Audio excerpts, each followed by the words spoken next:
Hi, everyone. Welcome back to another episode of the Hemmings Hot Rod BBQ. This is our special fuel episode. What I mean by that is we have two gentlemen, Russ Bradford and Zach Santner from Sunoco, and they're here to dispel every myth or most of the myths that you might have about fuel. This is going to pertain to octane, what should you use, race gas, is it worth it, and what are the applications, and storage. What kind of fuel should you put in your vehicle if you're letting it sit for an extended period of time? We go into that and a lot of other topics on fuel with them in, well, a few seconds or so. But before we do that, you know that every episode we pull a car from our Hemmings Classified, of which we have 25 to 30,000 cars online at any given time, plus our online auction. For this episode, well, we spoke about race fuel, or we're going to speak about race fuel with these guys, so we decided to pull a race car from our classifieds. The race car in question is a 1969 Chevrolet Corvette L88 John Greenwood race car. Now, this doesn't get more racy. Nothing gets more racy than this.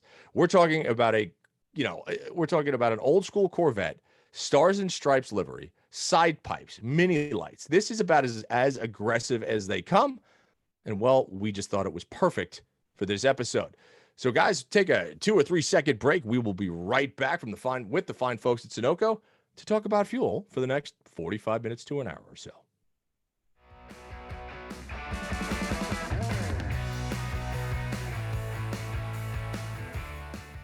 Hey guys, and welcome back to the Hemmings Hot Rod BBQ podcast. As mentioned earlier, this is the gasoline episode. This is the episode where we educate you, dispel the myths, and answer as many questions as we can about fuel. Now, to do that, we have Russ Bradford, who is the sales manager at Sunoco, along with Zachary Santner, technical specialist, and also, I'm going to say, chemical engineer. Is that correct? Yeah, that's correct.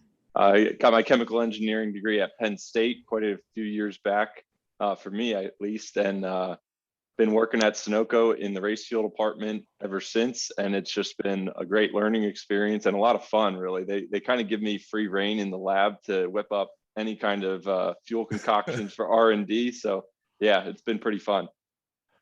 Okay, so for those listening right now, what that means is he's smarter than all of us. He's the guy that makes the fuel. So he's the one that's really going to come in and he can dispel the myths for us along with Russ. And this is going to be a really fun episode because the fact is there are so many unanswered questions when it comes to fuel, right? When it comes to the difference between leaded, unleaded, when it comes to octane, what should I run in my car? When it comes to what should I store my car in? When it comes to race fuel, when should I run it? Why should I run it? Can I put it in my daily driver? And should I? So we're going to address a whole bunch of topics. So yeah, gentlemen, welcome. It is great to have you on here. Well, thanks. It's great to be here. It's great to be involved with Hemmings as an old car nut from way back.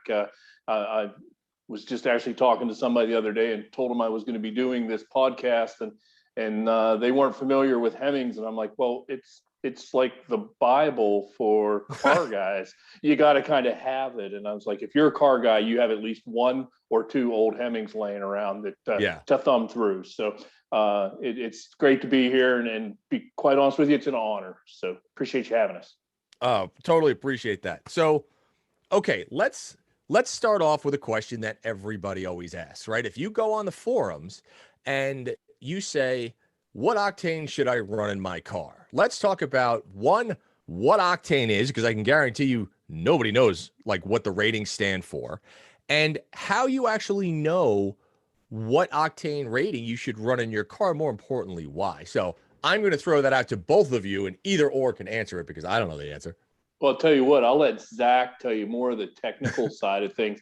And Zach is he's been a great addition to our group, and has picked it up and run with it. And he's able to explain it to me, the dumb old sales guy. So if I can get it, anyone can get it. So Zach, go ahead and explain octane and how we find it and how it relates. What is it? Sure. Yeah. What is octane?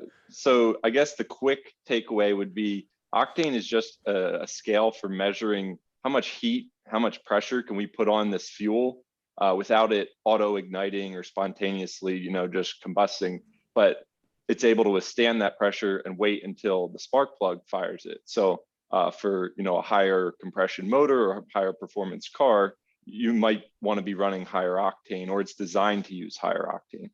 Now, when you talk about what is it and what scale is it, if you get a lot of your readers, they might actually notice this when you're at the pump and there's only the one real spec you're able to choose from, which is octane, whether it's 87 or 93.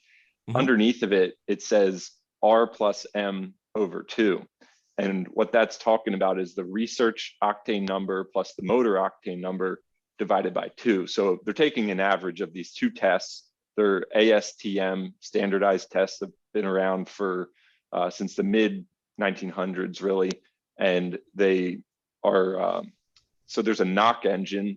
It's a single cylinder engine that runs at really slow RPMs, 600 RPM or 900 RPM. But back then that was kind of, comparable to cars or, the early days of automobiles. They were trying to find a standard way of comparing fuels because there was a lot of issue in consistency and quality back in those days. So they developed this scale, and that's what we still use today, actually. And so that R plus M over 2 rating, which in the United States is the convention, also known as the anti-knock index, that's where you will see the ratings. Now, where does the 90, like kind of the size of the scale, come from? Yeah. 100 octane is pure isooctane, thus the label of octane. So isooctane would be an 8-carbon hydrocarbon, 8-carbon chain, and it has pretty good characteristics as far as resisting detonation. So they picked kind of one of the most common, best components in gasoline, and they chose that to be the standard at 100, and then they rate everything else off of that. So that's kind of getting into octane as really the only spec we see at the gas station today. With race fuels and other fuels out there, you can often find more than 15 different other specs on fuel that can make a big difference. So now when we talk about octane, you had mentioned detonation, right? And for those of us in the classic car world, right, if you have ever jumped on your car and stood on the pedal and all of a sudden you hear pinging, sounds like little fireworks going off in your engine, that's detonation, right? And that could be a number of factors. That could be timing, that could be fuel. There's a whole bunch of stuff that could lead up to that. But going back to, how does one know what octane to run in their car, right? So like most new cars run between 87 and 96, say at the pump, right? Like we only, unfortunately out here in California, we only get 91, where when I used to be in New York, we'd get Sunoco 96. But how do people know what to run? So if you're a first-time classic owner or first-time collector car owner, and you go out and you buy a 72 Monte Carlo with a 350 in it, what should you run if it's a stock vehicle, and how do you know? Well, luckily here at Sunoco, we have two guys like Zach. Zach is kind of the engineer that kind of designs the fuels, but we also have another guy, and his name's Mike Miller. And not only is he an engineer as well, but he's a motorhead too. So he owns an old car himself and loves to bench race. So if someone doesn't feel like our website, which shameless plug here, SunocoRacefuels.com, you can get on there, and there is a ton of information on there concerning octanes and fuel ratings and what fuel you might need. If you don't feel comfortable with that and you would really like to kind of discuss it with somebody that knows, Zach and Mike are available via an 800 number. You can just call the 800. Oh yeah, anytime. You call the 800 number, we invite you to call, and I'm also available. You can get me email, you can get my cell phone number and give me a call anytime. I've been doing this 25 years. I've got quite a bit from osmosis. I don't claim to be near the expert on it is what Zach and Mike is, but just from 25 years of doing it, I've got a pretty good grasp of the technical side of things. I can help in most circumstances, but please give us a call, reach out. We love to talk. We love to talk racing, classic cars, just engines, fuel in general. And we please call us. Okay, so that's something that I'm going to assume that most people did. Like, I didn't know I could just call Sunoco and say, what do I run in my car? These are the specs that I think it has. What would you recommend? Right? Because again, I think a lot of people are uneducated as far as that goes. When we talk about race fuels, right? When we get away from the pump, meaning the 87 to 96 that you would generally find at a fuel pump. That fuel is for your basic daily driver, right? And does that rating, so for instance, on a lot of cars that we test, we'll get a high performance car and it'll say must run premium fuel. Generally, that comes if it is a supercharged or a turbocharged car. Is that the case for most vehicles of that nature? And more importantly, why would I want to put, that 96 or that 93 or that 91 in the car as opposed to a flat 87 or an 89? Zach, go ahead. Sure. So I would say the main thing there is when the engineers at whatever manufacturer, are making, say, a turbocharged or supercharged vehicle, they're putting all this hardware, and even in most cases now with modern cars, software into the cars that can really take advantage and generate more power. So the only thing they need to be able to do that is a higher octane fuel. So if you only put 87 octane in your turbocharged car, the computer will realize it can't adjust ignition timing or fuel curves as much because it's sensing some detonation or some knock, and then you'll be getting lower horsepower, lower performance. But if all you have to do is put in higher octane fuel, and then the computer, or if it's pre-computer days, then you could have someone tune it, adjust the ignition timing more without having any detonation. So it's kind of like you're putting all the hardware parts in there to make more power and be a performance build, but you're not, using the gas that needs to really succeed at that. So it's kind of like you just need the final piece to the puzzle to have a good build that's reliable, makes power, all those kind of factors. So if, for instance, and I have friends, and I've been guilty of this, right? We have one of these cars, we're low on fuel, we pull into a gas station, for some reason we can't get high octane. In a newer car, it will putting like a lower octane, like an 87 in a high performance car, damage it? Or will the computers kind of retard the timing and kind of compensate until you're able to put that better fuel in there? Yeah, exactly. It won't damage it if it's a modern car with computers. And that's really the benefit, is because in the past when that didn't happen and people put in lower octane, but the ignition timing or the carburetor setup was set for, full bore, high octane gas, that would be the reason you would damage it. And kind of a little bit of a segue with that is premium pump gas in the United States back in the 70s, when there was still lead, or 60s and 70s, premium was about 100 octane. So we've had this shift over the decades where the premium fuel that the automakers are given to work with when designing new cars, it's really decreased down. And so they don't quite have as much, leeway in what they can do on the fuel side, or compression or turbo, manifold pressure side. But the computers have really helped them so much. And we see that in modern cars today. So if you want the best of both worlds, you could use a specialty fuel or a race fuel that's higher in octane, and then, pair that with some aftermarket parts or adjustments, and you can really push, these vehicles to crazy limits. So I try to go to the racetrack once or twice a month, right? And we have a little Miata that we run and kind of play around with and whatnot, and we generally always run, either we try to run 96 or 100 octane in that thing. If we run less, we absolutely notice a difference in the power output. There's not a question there, right? Does it make a difference if your vehicle is rated for, say, an 87? Say you're just driving, you have your Jeep behind you, right? And it's got a 4-liter and a straight six or whatever it has under the hood, right? And it's rated for any 87 octane. Is there any benefit to running higher octane? Because a lot of people will be like, nope, this is rated for 87, but I always run 93 because of whatever mystical thing in my head tells me to. Like, is there a benefit to that or not really? So Go ahead. Go ahead. Okay. So running higher octane than you need, it's kind of like having more insurance than you need. You're really not taking advantage of it. So you might just be, spending money on something that you don't really need. However, this is where I think we start to get into the conversation, and where I see it all the time on forums, people saying, oh, too high octane, you're going to over octane the motor. Yes. And it's going to fall flat. Well, we get into, there's a lot more specifications on gasoline that are required by, the EPA or whoever. There's over 15 specs we list on each fuel on our website, and they can be vastly different. So it's not just octane, that maybe someone had a time when they put in some high octane fuel and it didn't run as well.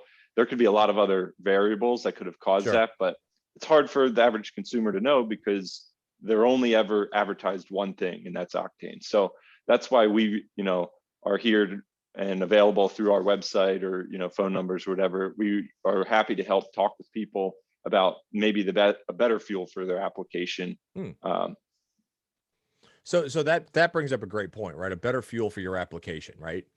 There are tons of applications when we're out driving, right? Especially if you go to the racetrack and you're looking for a little more power and you're looking for a little more stability and less breakdown and whatnot. So when would you use race gas? Because I know, like, I'm 23 miles away from Sonoma Raceway up in here in Northern California, and the beauty of that is they sell Sunoco, and I can go up there and I'll bring my race jugs up there and I will fill them, because back at home I've got two 60s muscle cars that, man, if I run regular 91 on the pump, because that's all I can get at the pump out here by my house, they're okay. But the race gas literally transforms the car and the way they perform. And it is such a vast difference in that. So why does that make so much of a difference? Right. I think that part of it is there's nothing wrong with street gas, and like I tell everybody, Sunoco is a huge street gas marketer as well. We have stations all up and down the East Coast, and as far west as New Mexico, and so I have no reason to lie to you. I want you to buy Sunoco fuel, whether it's Sunoco out of the pump or Sunoco racing fuel. What we want you to get the best option for whatever car you're driving. Right. So what you're doing is you're asking a street gas, such as like a 91 or an 87, to do something that is better suited for a racing fuel. We also have 100 octane street legal racing gasoline. It has all the stuff that the racing gas does. So yeah, you're dealing with a car that was built, I don't know what cars you have, but say you're dealing with a 1969 Camaro with a 302 DZ. Well, the compression ratios of that car is probably 11.5 to 1. There's nothing built today with 11.5 to 1 that doesn't have a turbocharger or supercharger on it. Right. So you're asking for this fuel to do a job that it just isn't adequate to do. So what we do with racing fuels is we offer you a way out. Basically, we offer you the right tool for your purpose. And that's it. It has really nothing to do with quality, although racing fuels are handled quite a bit differently than street gas. It's more of a niche market, and we're able to take more time with racing fuels. We're able to put in exactly what we want. They don't change in the seasons. There's just a lot of nuances there. Yeah. But basically, we give you the right tool for what car you're putting it in. So that's a very interesting way to phrase it, right? Do you think that the general public and the enthusiast market looks at fuel as a part, right? Because they should. They should, right. But it's very interesting because you're one of the first people that I've heard phrase it like that. Like, it is a tool. It is something that helps you the same way that a brake pad or a tire, right? Yes, they're consumables, but without it, you're not going anywhere, right? So, in that vein, it's interesting to put that out there to the consumer and say, like, listen, this is a tool. This is a part of your car. Do you want to use quality parts or do you want to use sub-quality parts on your car? And I think it's changing the mindset a little bit, or trying to change the mindset of the general public on that fuel is that part. It is one of those parts that you use every single day. Yes, you use it every single day. And again, I'm a car nut and been around it all my life. And there's times where I need a tool, and there's two different tools, and one's $200 and one's $59. Well, if I'm going to use that tool one time, I'm probably going to buy the $59 tool. Right. But if it's something I'm going to be using every day, and I need it to be, I need to rely on that tool well, then I'm going to certainly shop that and see if that $200 tool is the way I need to go. And it's the same kind of a thing with racing fuel. So yeah, there are certainly different price levels, and as it seems that octane always drives the conversation, although there's so many other factors. But as Zach explained, there's I don't know how many different things do we test for, Zach? At least 15 specs we list for public knowledge. We test for maybe twice that on the back end in the labs. So like we keep going over, octane's popular, but when you're talking about our specialty fuels or race fuel division, what we offer is increased shelf life. I bet a lot of people didn't know that gasoline can last longer than, say, a few months. All of our race fuels, we've done testing and have proven results that they can last in excess of 2 years with no degradation, no reduction in octane or anything if they're properly stored. And that's a big value to a lot of racers or people who are putting cars in storage. That's a tricky thing to do, is put a car in long-term storage and not have something go wrong when you try to fire it up in a year and a half or 2 years. So there's a lot of other characteristics, and it's kind of a rabbit hole, really. If you get an interested customer, whatever, who wants to learn a little bit more about it, it goes really deep.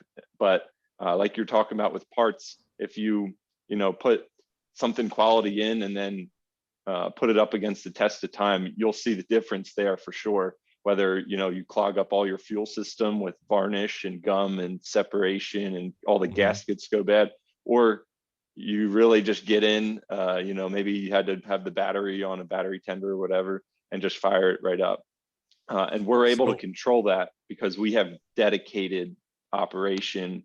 And that's the lucky part, is we're kind of like a little bit of a skunk works. We're operate in a small corner of the refinery, and we're able to do what we have to do to make the best product available. So that is a great long-term storage, and I think that goes for whether you have a car, a boat, a motorcycle, anything mechanized, right? That is such a question. So when I lived on the East Coast, the cars would go into the storage, end of September, early October. So as soon as salt got on the roads, the cars were in storage, right? And they might not come out till March. So, but on the flip side of that, a lot of people over the winter, they'll take their stuff apart. They're going to start a project. A lot of times they don't go back together for 2 or 3 years, right? So they have this vehicle sitting there with fuel in the tank or fuel in the carburetor. So is there a product that is made, or that you recommend or Sunoco makes, that is specially designed for storage? Not just race gas, but like, I know this is going to be off the road for 2 years. I have to put this in my vehicle. Like, is that a thing? Is there a product like that? Yeah, the short answer to that question is yes, there is a product like that, and it's called Sunoco Optima, and it's 95 octane. It is racing fuel, and and Zach could give you the exact. He did all the testing and everything on it, the exact how long it lasts and everything else. But it mixes readily with oil, so if you don't have a classic car sitting in your garage that's not going to be on the road for a couple of years, but you do have weed eaters and leaf blowers and a rototiller that you use every March to till your whatever, Optima is a perfect fuel for you. But Zach, you can expand on it a little bit on the testing and maybe why it doesn't go bad. Yeah, I'd be curious. Right. Yeah, so one of the big things about what we do is we buy chemically pure ingredients that we can make gasoline out of. So gasoline is just something that'll evaporate, with the air and make a fuel air mix, and then can be ignited by the spark. So normally when you do gasoline from refining from crude oil, they have different fractions and they separate it out, but it's a whole big mix of hundreds of different chemicals. We're able to kind of chop that down and only pick the best performing or best behaving ones. So maybe we're using the most stable ones that, if stored in a can, they'll just sit there happily, no issue, or no sulfur, none of that stuff. So by using chemically pure ingredients to start with, the fuel that we're sending out the door is inherently, worlds different than what a regular gasoline is. It's really, sometimes it's considered to not even be similar, substantially similar when compared to like EPA looking at fuels. Race fuels are almost pure chemical blends or custom blends. And that's really gives a lot to the stability. But to go along with that, we do use the latest or most up-to-date additive technologies. That would be things like antioxidants to prevent any varnish or gum formation, or different detergents to, for example, Sunoco, all the fuels we make are top tier rated. So all that means is we use a high quality detergent, and we use a lot of it to prevent deposits from building up on valves or intake runners or any of that thing. Keep your engine newer, longer, essentially.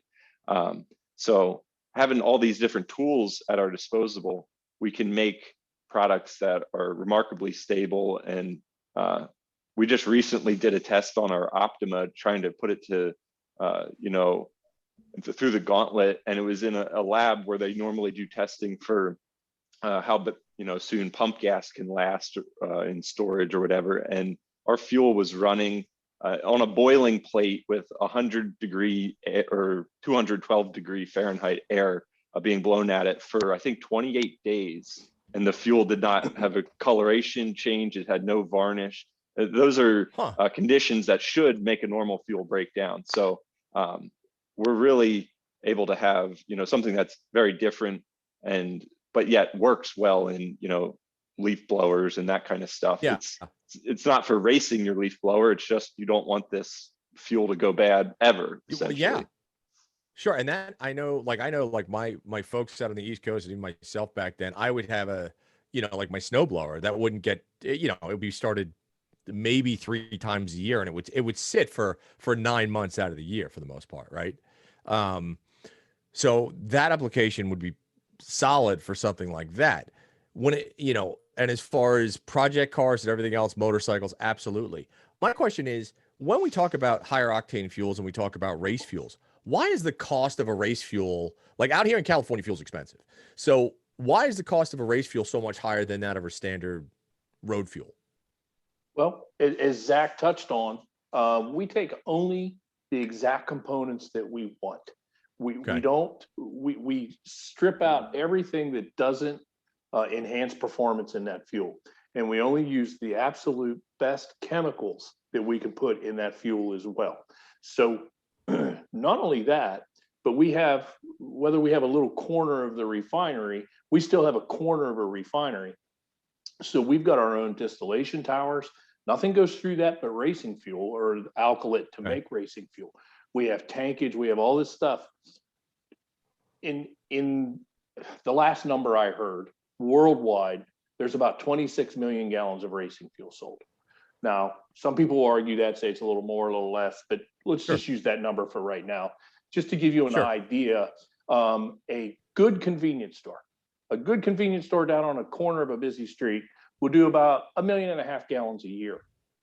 So in your little town, they're selling probably 10 times more fuel out of the convenience stores than racing gas sold worldwide. So it just comes down to a volumetric. It costs a lot of money to make, and we're not making all that much. So at the end of the day, it just is going to cost more. It's just going to cost more. That makes perfect sense. I mean, it absolutely makes perfect sense. Yeah. So let me ask you this. So if you have a car, because I've heard a whole bunch of stuff. And again, this is where you go to the internet and you get 27,000 different opinions on a topic, right? Because the internet, it's the internet. Well, and everything on there is true, just so you know. If it's on the internet, it's got to be true. That's right. Everything that you read on the internet is gospel, for those that don't know. So if you run race fuel in a standard street car, right? That's not tuned for it, and you're running catalytic converters. I've heard, and again, this is internet. Can that damage a catalytic converter, or is that all just BS? No, it can damage a catalytic converter. Can. Okay. Yeah, it can definitely damage it. A leaded racing gas can certainly damage a catalytic converters. But what I see more often than not, I get a lot of phone calls that says, I don't know what happened. I was running your race gas in my Mustang GT, and the thing just went dead rich, and it wouldn't run right. And Well, what it is the lead in the fuel coated the oxygen sensors, and then the oxygen sensors can't read, and it just keeps pushing more fuel, and you go dead rich. Doesn't hurt anything. You just pull the oxygen sensors out at $28 a piece and wind new ones in. Right. And all of a sudden the car starts running good again, and Right. like, well, that's great. Right.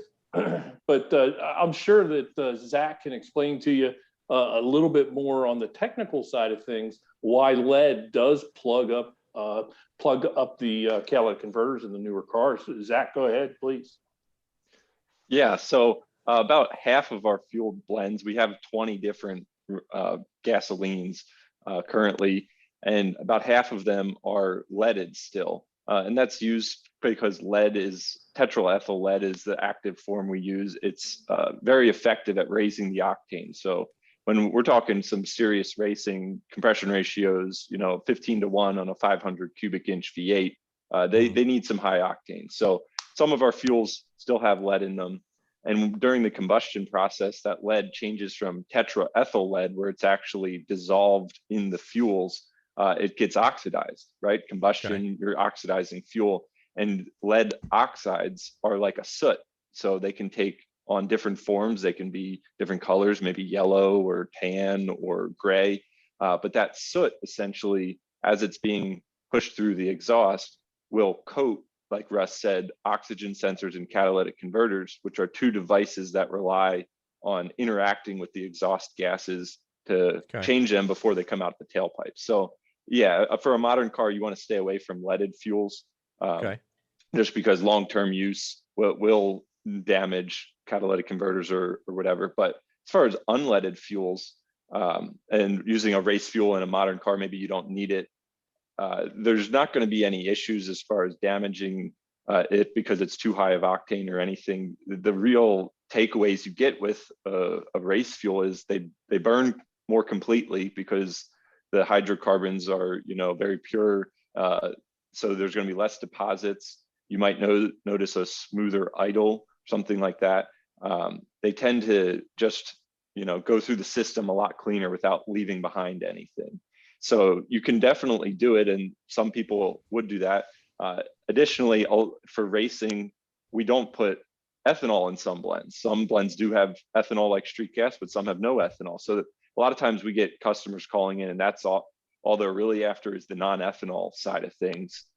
They just want a pure gasoline, whether it's for whatever reason they have, and you can do that. But like I mentioned, we do use some ethanol because some people just want to go fast. And if you want to go fast, your goal is get more oxygen into the engine and then burn more stuff. So ethanol has an oxygen atom trapped in its molecular structure.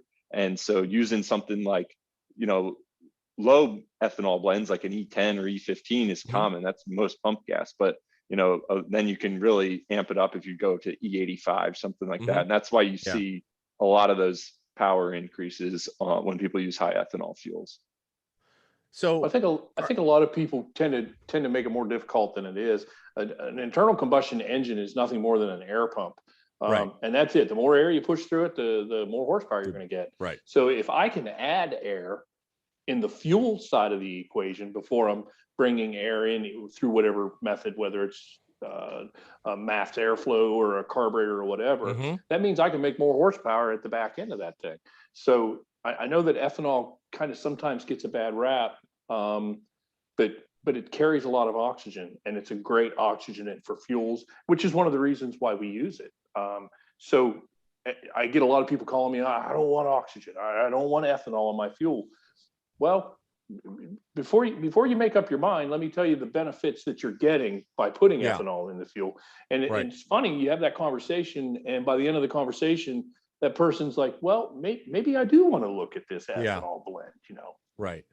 Yeah, well, that's absolutely one of the reasons that we wanted to have you guys on, because I think there are so many rumors out there, and people, over time, people just get inundated with false information as opposed to just going out and doing their own independent research. And listen, there's a fair amount of people that do that, but a lot of people don't have time to explore the properties of fuel and what's best for their car. And, and honestly, they might, I hate to say this, might just be lazy. They might not just want to. let me ask a question about octane boosters. This has always fascinated me. Like if I go into the auto parts store and I see octane boost, 115, 105 octane boost, does that do, and it'll say, treats 20 gallons. Does that mean if I put that little jug that I just paid $12 for into my 20 gallons of fuel, I'm now going to be running 105 or 101 or whatever it says? So Zach. This is definitely we get this question all the time. So I'm sure. No surprise, but the first thing is there is a tricky marketing thing going on here. There's octane points and octane numbers. One octane point is a tenth of a number. So the difference between 91.1 and 91.2 is an octane point. So you might see a bottle that says raises, your full 20-gallon tank of gas by 10 points. So really one octane number. So that could be one part of it. Some of them go after kind of almost a misdirection, or the consumer might not know the difference of what they're really being advertised. Versus octane numbers, there are a few octane boosters out there. They really all kind of do the same thing. There is an additive that's legal to be used in gasoline. It's abbreviated MMT, and that stands for methyl cyclopentadienyl manganese tricarbonyl. I'll totally remember that. Absolutely. Yeah, you don't need to. Nope, There'll be a test. There'll be a test. Right? Yeah. The way most people might notice it, though, if they were to be using it in their car, when they go to change their spark plugs, they're going to see an orange rust-colored residue or soot on the spark plugs, and even sometimes it can foul spark plugs if you use too high a dose.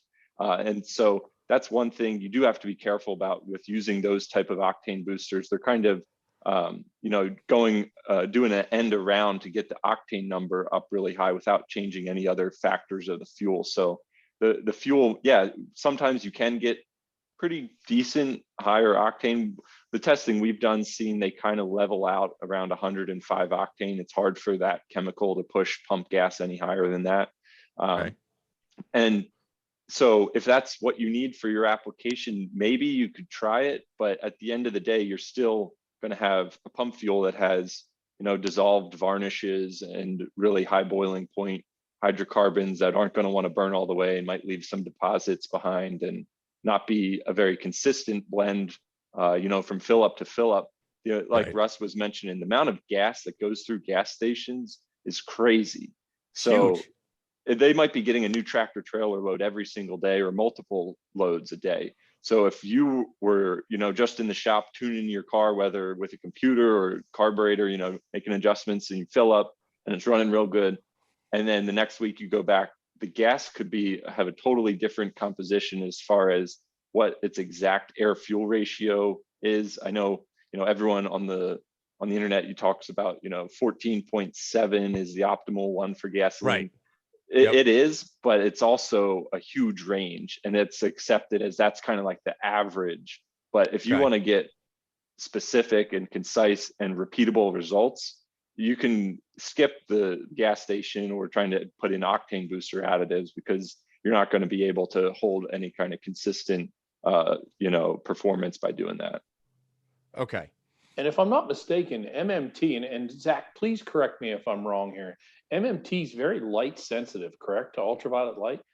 Yeah, just within like 30 seconds, if the fuel is left, somewhere, a clear container, the sunlight will degrade it and turn it black, and it'll settle out of the fuel. Yeah, and it'll lose all the octane boosting capability. So you do. It makes it a little more finicky for some of these octane boosters. You have to be careful when using them. They can do it if you just put it right in your tank and you never look at it again. But if you're moving fuel in jugs and you're trying to use this as your new solution to race fuel, you can run into some problems if you're not careful. So that you brought up a great point. So what is the best way to store fuel or transport fuel? Because I mean, does the average race jug or race can or just gas can you buy, is that sufficient? Are there better ways? Or because now I'm really curious, like what is the best way for me to, if I go buy race gas, what is the best container for me to stick it in that I'm not going to lose anything, it's not going to degrade, and that goes for regular fuels and so on. I would say by far kind of the gold standard is metal drum storage. So like a 55-gallon drum with screw-in bungs with, Teflon seals or whatever. If that's by far the kind of the gold standard, if you want the fuel to be perfect.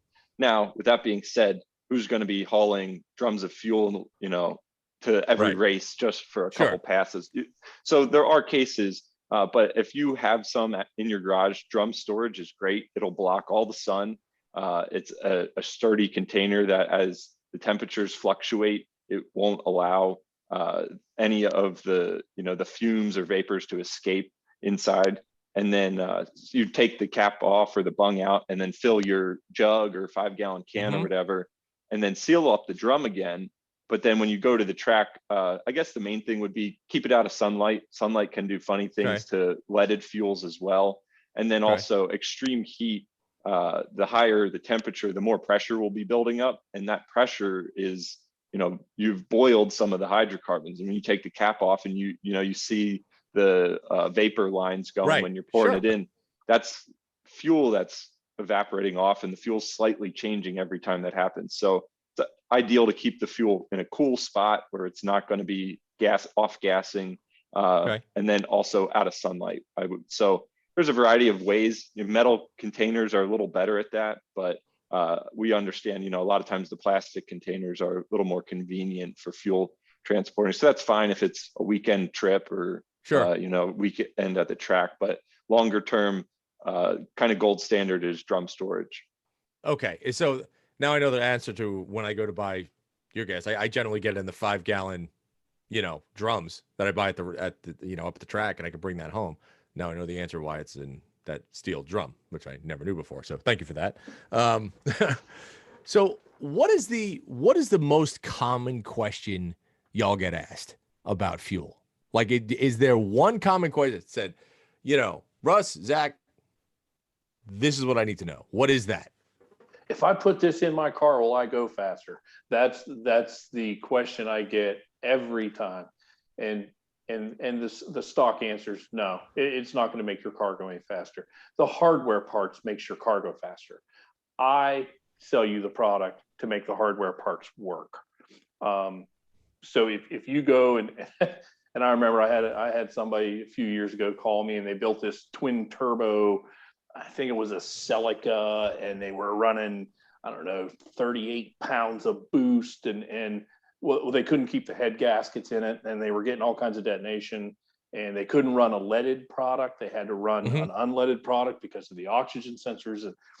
And so basically he built a car that there was no gasoline for. So it's like, well, you got to turn the boost down, man. Yeah, you got to turn the boost down. Whoops. So yeah, it's that's the biggest thing is we don't really build stuff to make you go faster.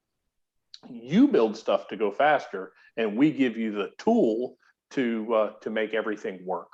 That's really the key to this. Interesting. Okay, that's a good way to look at it, because especially like, in this industry, and we've all seen it. Everybody, boost is the biggest thing. And like you just said, how many pounds of, I brought 187 pounds of boost. Like, what are you talking about? Like, people just throw out arbitrary numbers and think that it's good, and people just equate like higher numbers with more power and everything. But the fact that you just said he built that car and yet there wasn't a fuel made to run it is fantastic. And I'm always curious as to how many people don't know that or don't consider that when they're actually constructing a vehicle. Well, and I'm sure that happens. And with the recent popularity of E85, there are some people doing some amazing things with E85 and getting incredible boost numbers, things that you've never even heard of before. So, as it all works, so we've been involved in racing as Sunoco since 1966 when we signed a contract with Roger Penske. So, we've seen it all at one time or another coming up through, and we've seen this generation after generation after generation do newer and newer and newer things. And we've been we've been pretty lucky to be able to keep up with that up through from, I think when we first started out, I think we had like 3 different fuels we were making, and now Okay. we're up over 20 different fuels because there are so many applications. So yeah, that's probably the biggest question I have is, will this make my car go faster? And like I said, the short answer to that is no. It won't make it go any faster. You have to build the car to go faster, and then I'll give you the go juice that'll work in it. Gotcha. So, Okay. Zach, what's your biggest question that you get, or did I steal your thunder? No, I get a slightly different one all the time.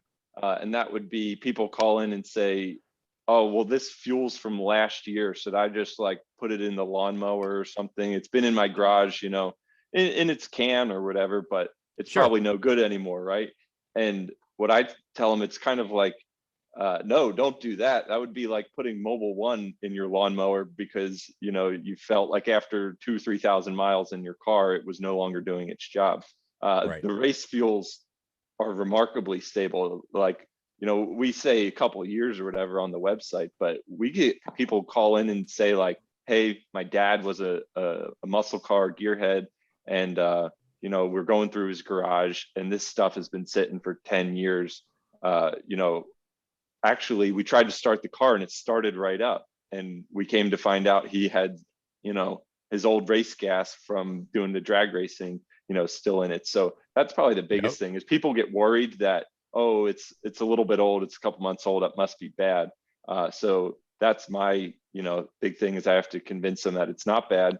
However, if it's extremely old, like it is years old, it might be worth looking at it as well. Like when you're pouring it, gasoline should never be hazy or cloudy or have sediments or particles at the bottom. If that is the case, something's happened, something, that could have affected it. But if not, a quality, gasoline should handle pretty, stay stable. At least our race fuels will stay stable for a long time. So that's by far the biggest thing I get.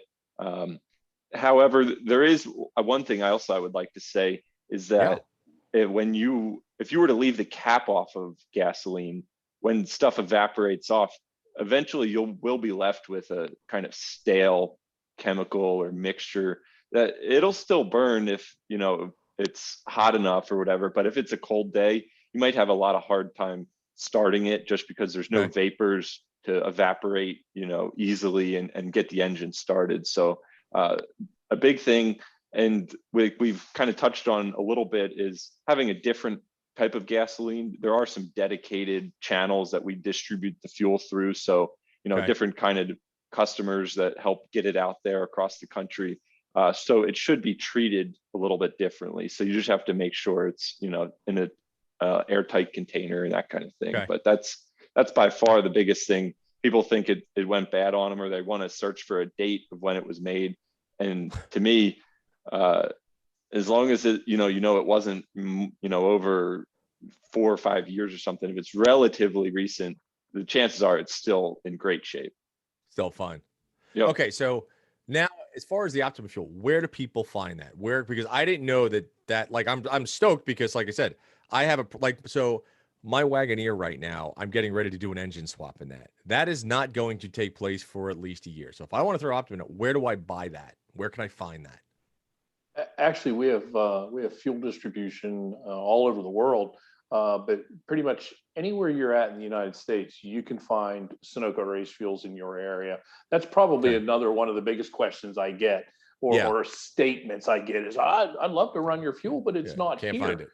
Right. Well, if you get onto our website, there's a thing on there called a fuel finder. And basically you go in there and you hit the little magnifying glass, and it'll ask you your city or your zip code. You put your zip code in it, hit enter, and boom, up comes all of the distributors or dealers in your area.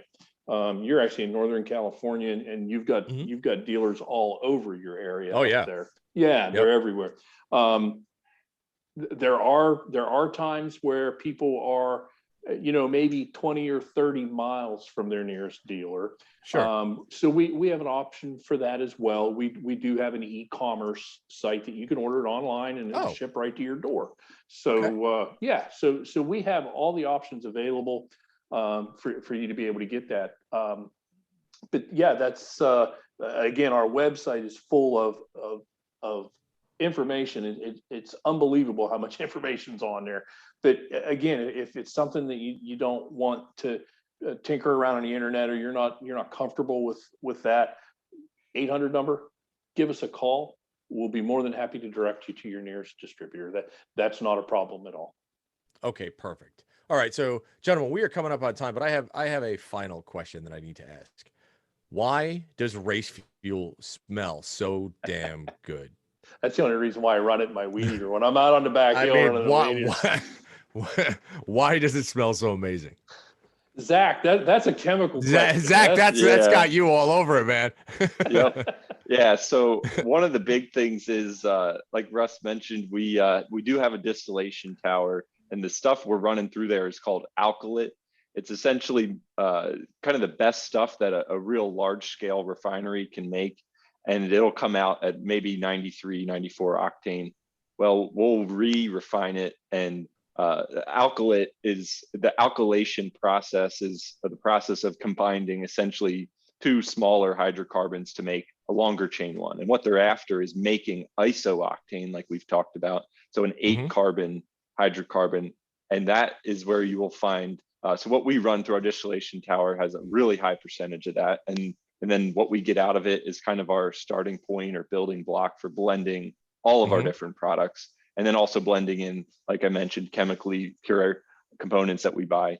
That's what really lends itself to the good aroma or smell. So any unburnt gasoline that makes it all the way through the system, maybe it was running a little bit rich, it's now been, vaporized or in a gas form.